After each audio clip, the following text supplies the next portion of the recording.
Hey guys, welcome back to today's video. Today is Monday, July 5th, 2021.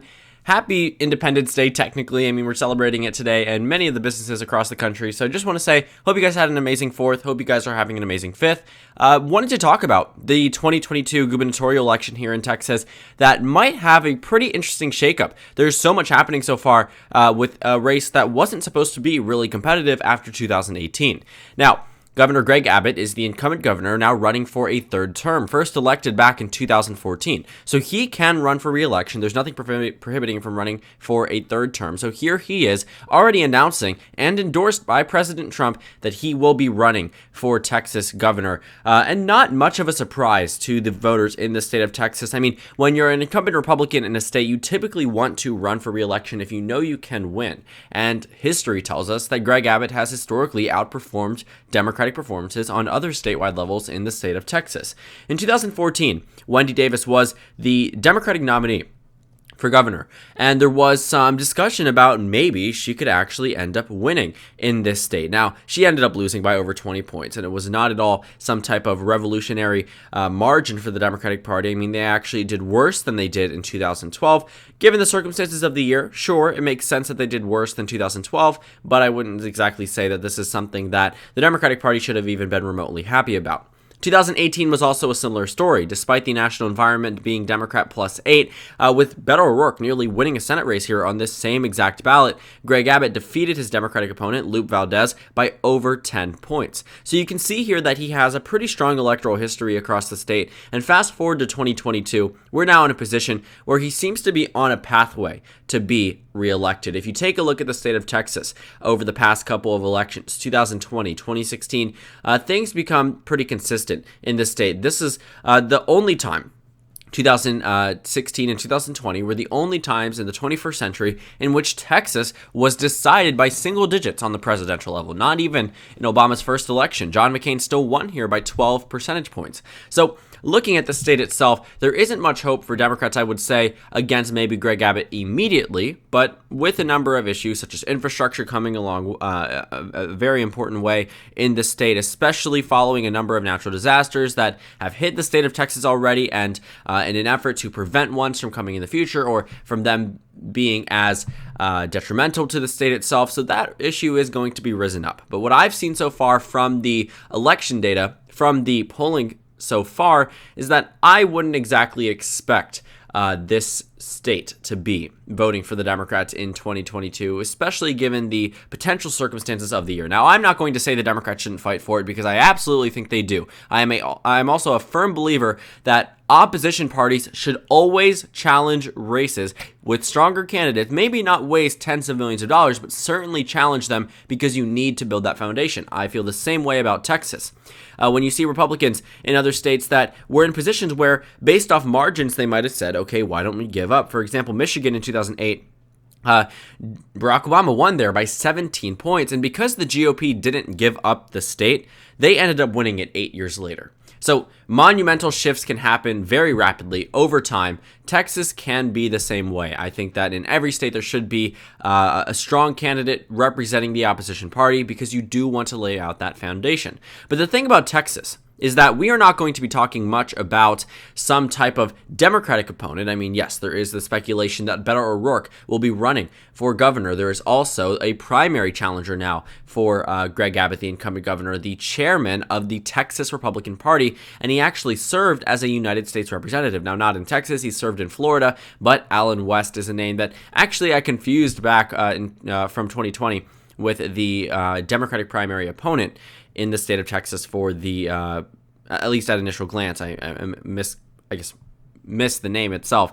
I believe against, I forgot, MJ Hager. That was the nominee back in 2020. So I confused them really briefly. But looking at this primary challenge, it seems that the Republican primary, okay, Allen West might have a shot at challenging Greg Abbott. It doesn't seem as if he's going to defeat him based off of the polling we've seen so far, but he has a primary challenger. The Democrats have Beto O'Rourke potentially. They also have the possibility of Julian Castro or Joaquin Castro, Wendy Davis. Who knows so far? But the thing that I find to be the most surprising is Matthew McConaughey. Now, isn't that weird? I know you might recognize his name, and it's because you should. I mean, he's a very well-known actor, starring in a number of movies. And for someone of his caliber, I would say, you wouldn't exactly expect him to be super big into politics.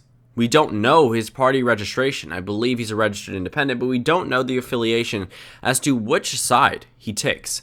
And it seems that he's been floating for a while now. I mean, he has been considering this apparently since March of 2021. I mean, you're talking 3 months back. Matthew McConaughey was telling the media that he's seriously considering a run for governor. Now, the reason why I'm making a video about this is because, while at initial glance you might brush off a celebrity type of run as something that wouldn't exactly work, but it worked on the national level. And it worked in Texas in 2016. Looking at this governor election, Matthew McConaughey, surprisingly, is the best performing candidate. The best performing candidate, I kid you not, as someone who hasn't even expressed his political affiliation. Taking a look at the hypothetical polling, what do you notice here? They've polled Greg Abbott and Matthew McConaughey. They've polled Greg Abbott and Beto O'Rourke, Greg Abbott and a generic Democrat, and then with Don, I believe, I guess another Republican. So that doesn't provide much context. But what you see here is that against a generic Democrat, data for progress, historically leaning towards the left. This doesn't seem like it was an internal poll, but I will still point that out. Greg Abbott defeats that generic Democrat by 2 points. Now, Quinnipiac says generic opponent, but that is up for interpretation. You typically want to go with the generic Democrat, but I can see why they did it with the speculation of Matthew McConaughey. Greg Abbott defeats Beto O'Rourke by 12 points, according to the UT Tyler, the Dallas Morning News poll. But to Matthew McConaughey, he only defeats him by 1 point. In April of 2021, McConaughey defeats him by 12 points. So you can see here, for whatever reason, McConaughey seems to have the best performing numbers in the state of Texas for a governor candidate against Greg Abbott. And he seems to be floating this speculation for a reason. We don't know how he's going to vote. We don't know how he's voted. We don't know who he supports. It says here that he hasn't voted in a primary since at least 2012, has never donated to a Texas or federal campaign. For someone who seems to be so well recognized, especially amongst the, Hollywood type media, you would expect him to lean left. Maybe you might be expecting him to lean right, depending on what type of, aura or vibe that he gives off. But we have no indication of which way he leans. Yet for some reason, he is so appealing to the masses in the state of Texas, to a point where, against Beto O'Rourke, Greg Abbott receives 6% more support. McConaughey outperforms what was almost a senator, former Representative O'Rourke, ran for president in 2020, by 5 points. For whatever reason. I mean, it is quite fascinating to see, but this could become a real possibility, that Matthew McConaughey runs for governor in Texas and ends up coming close and potentially wins. Because you should never underestimate the power of a recognizable name. Ask Arnold Schwarzenegger. In 2003, Gray Davis, the incumbent Democrat, was recalled.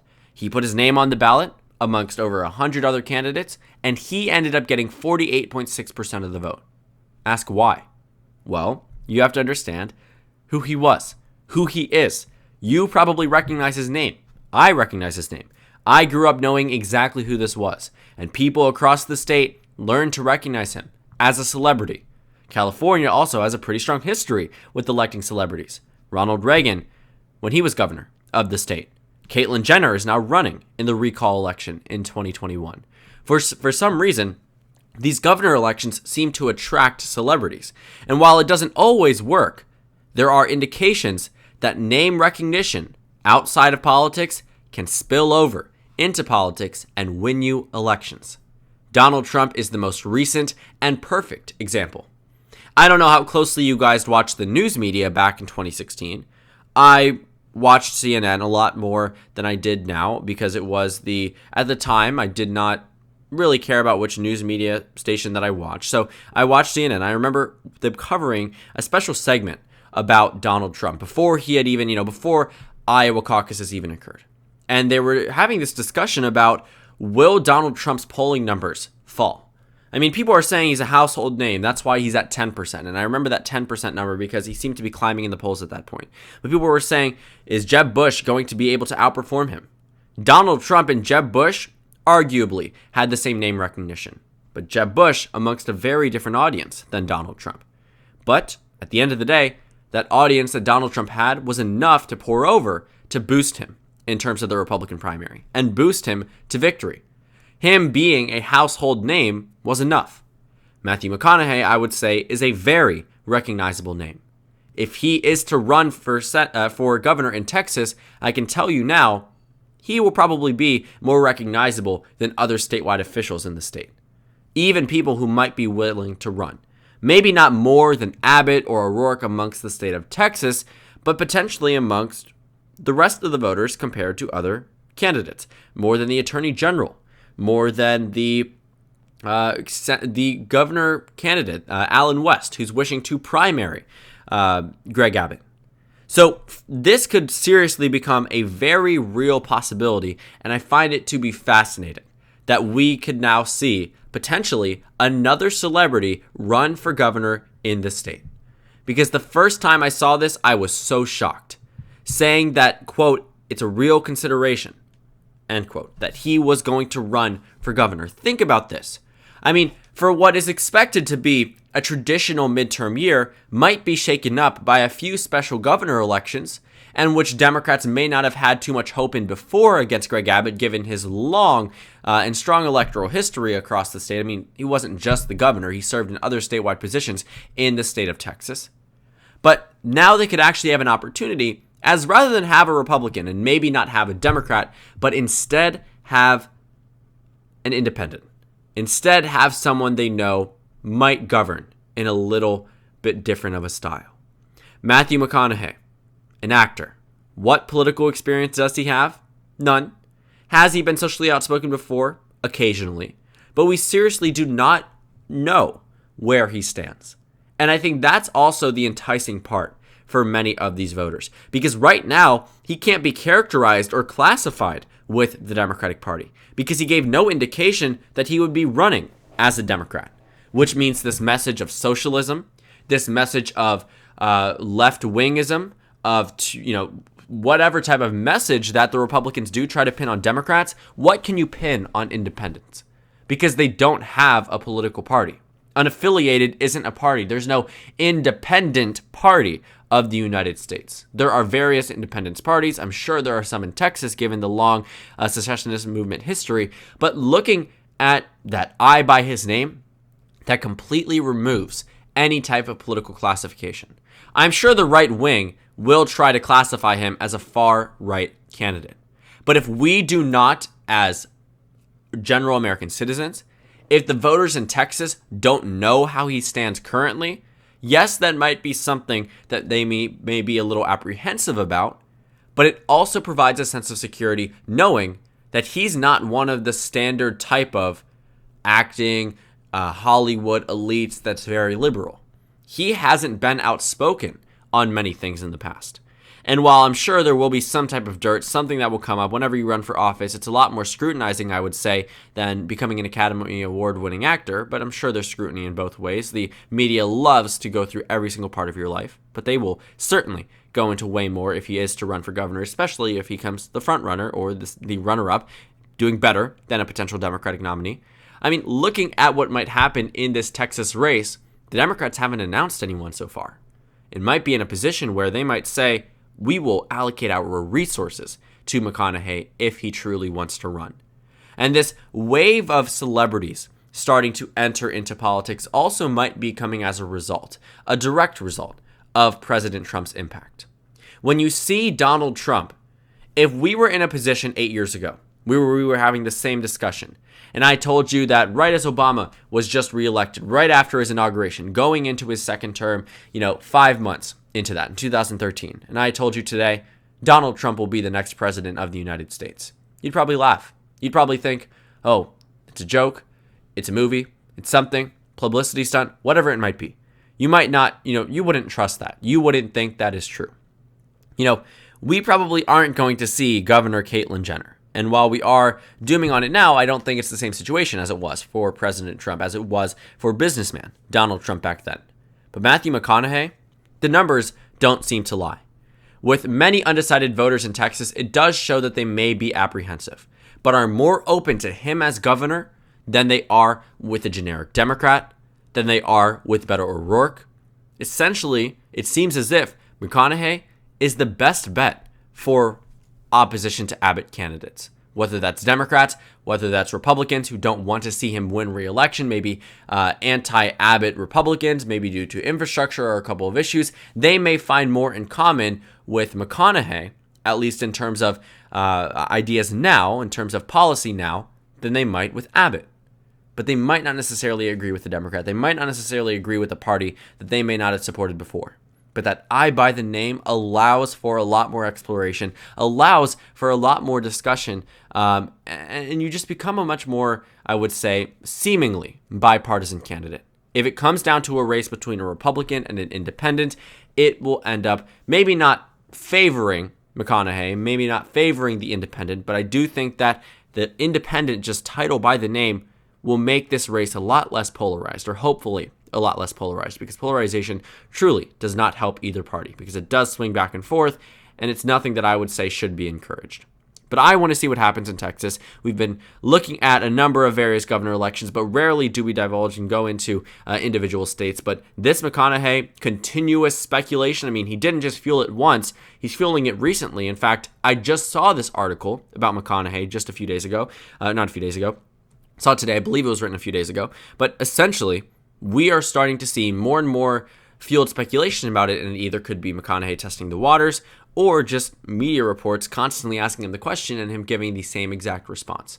But we will wait and see. He doesn't need to announce anytime soon. He can wait to the end of the year. He can wait to the beginning of next year. He's not running in a primary. If he does run as an independent, he can get his name on the ballot if he's able to make himself a very recognizable candidate, which I'm sure he already has and will be able to do, but that all is entirely up to him. So Texas might end up being a race between a Republican and an independent. Only time will tell, but I will say that keep your eye out for Texas. Keep your eye out for a potential announcement from Matthew McConaughey, because that will certainly shake up this race and make it a lot more interesting than it was expected to be. So thank you guys so much for watching this video. Make sure to comment down suggestions below. Subscribe on the left if you haven't already, and check out the Instagram and Twitter. At the bottom left of the screen, there's also a Discord server for you to go ahead and join. On the screen, there's a video you can watch, and then a playlist for my 2022 election analysis videos. Again, thank you guys so much for watching, and I will see you all later today.